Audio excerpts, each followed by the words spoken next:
On débute ce flash avec ce coup dur pour les Restos du Cœur à l'approche de l'hiver. Hier, un entrepôt de l'association est parti en fumée à Vendin-le-Vieil.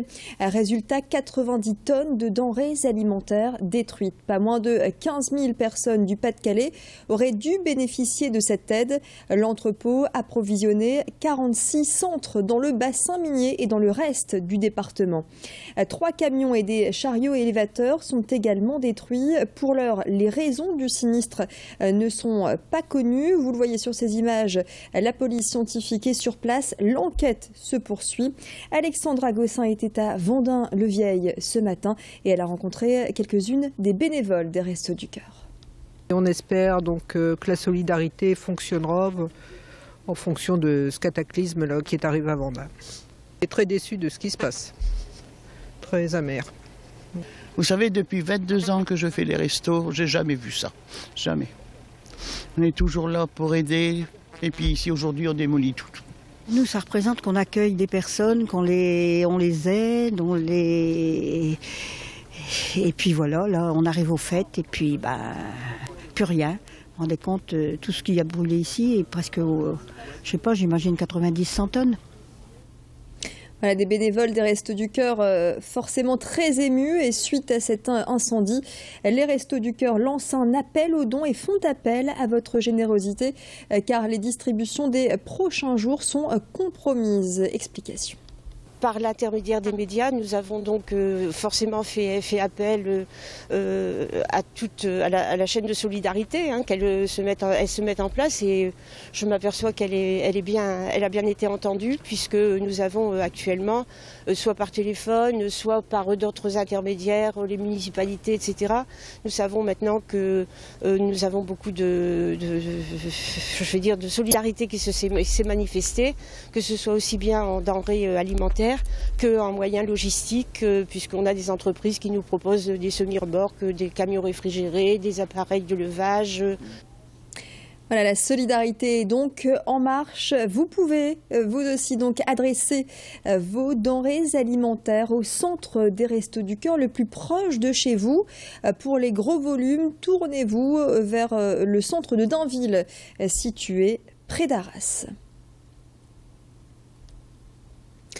Retour dans la métropole lilloise et avec les jours qui raccourcissent. Si vous êtes cycliste, pensez à être visible. C'est important. Pour vous y inciter, l'association pour le droit au vélo distribue des gilets réfléchissants, mais aussi des diodes lumineuses temporaires aux utilisateurs des 2 roues. Il faut rappeler que l'éclairage est obligatoire pour les vélos. En cas de manquement dans ce domaine, l'infraction est passible d'une amende de 11 €. Et puis, il en va surtout de votre sécurité. Précision à Villeneuve-d'Ascq avec ce responsable de l'association lors d'une action de sensibilisation. C'est le phare blanc à l'avant et le phare rouge à l'arrière, c'est ce qu'on appelle l'éclairage actif. C'est vraiment vous qui éclairez votre itinéraire et qui vous montrez aux autres usagers de la route. Par contre, c'est important d'avoir aussi des réflecteurs dans les roues de rayon et sur la tranche des pédales. Donc là, c'est ce qu'on appelle l'éclairage passif qui va réfléchir en fait la lumière des automobilistes, de l'éclairage public, etc. et qui va ajouter à votre visibilité.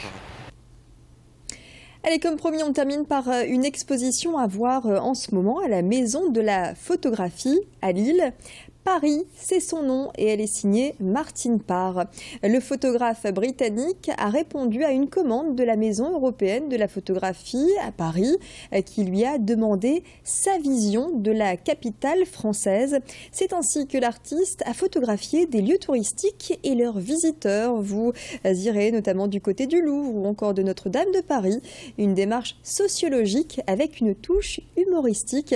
Martine Parr pose ici un regard sur le tourisme de masse, sur la société de consommation ou encore sur l'utilisation des nouvelles technologies comme les smartphones. Martine Parr n'est jamais dans la critique. Il pointe juste du doigt certains comportements, c'est de l'ironie, c'est de l'humour, mais il n'est jamais dans la critique puisque dans la plupart de ses photographies, et il le dit lui-même quand on lit ses interviews, il s'inclut dans les personnes qu'il photographie. Lui, ce qu'il veut montrer, c'est l'évolution des comportements. C'est sûr qu'il y a 50 ans, quand il a commencé ses reportages sociologiques, on n'avait pas ces comportements-là. Donc l'intérêt aussi de Martine Parr, c'est qu'il fait des reportages justement sociologiques et que du coup, il montre du doigt aussi certains comportements. Et là, en fait, ce qu'il veut montrer, c'est que finalement, les comportements des touristes ont complètement évolué et que du coup, plutôt que de vivre l'instant même, on préfère le photographier pour dire j'y étais. Voilà Paris, signé Martine Parr, une exposition à voir jusqu'au 21 décembre. Et ça se passe, je vous le rappelle, du côté de la Maison de la Photographie à Lille. Fin de ce flash, merci de l'avoir suivi. Dans quelques instants, vous allez retrouver les prévisions météo avec la tendance jusqu'à la fin de la semaine.